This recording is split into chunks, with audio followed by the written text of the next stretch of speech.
Hello అందరికీ. ఇంట్లో కూరగాయలు ఏం లేవా? అయితే ఏం వండాలో ఆలోచిస్తున్నారా?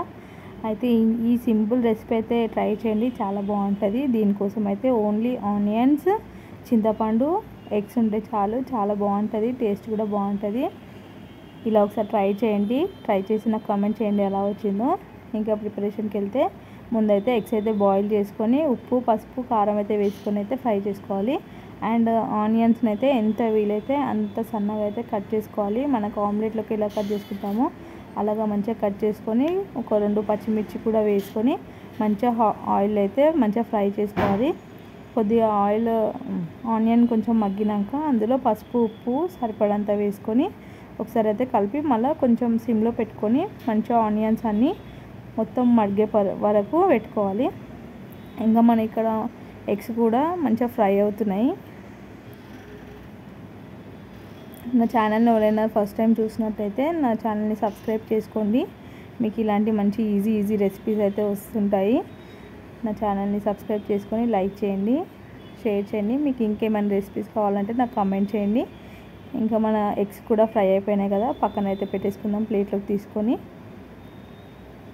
ఇంక ఇక్కడ చూస్తున్నారు కదా, ఆనియన్ కూడా ఇట్లా మంచిగా మెత్తగా అయిపోవాలి. అప్పుడే మనకి మంచిగా గ్రేవీ అనేది మంచిగా వస్తుంది.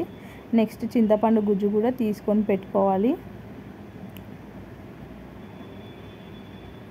మంచిగా మొత్తం మీకు ఎంత పులుపు కావాలో అంతవరకు అయితే వేసుకోండి.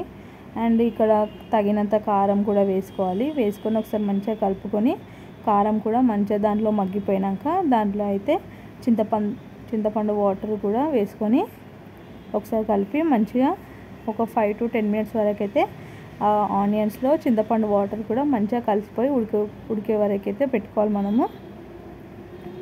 దాంట్లోనే బాయిల్ చేసి ఫ్రై చేసుకున్న ఎగ్స్ కూడా వేసేసుకొని ఒక 10 minutes అయితే బాయిల్ చేయండి. చాలా బాగుంటుంది కర్రీ అయితే. నేను వీక్లీ ఒక 3 times అయినా చేస్తాను ఈ కర్రీ.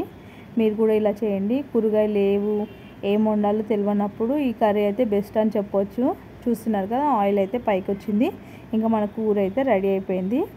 ఇంకా ఒకసారి మంచిగా కలుపుకొని కొద్దిగా కొత్తిమీర వేసుకొని దించేసుకుంటే అయిపోతుంది. ఎంతో టేస్టీగా, చాలా పుల్లగా మంచి గ్రేవీ కర్రీతో చాలా బాగుంటుంది. చపాతీలోకైనా, రైస్లోకైనా, పుల్కాలోకైనా చాలా బాగుంటుంది. ట్రై చేయండి.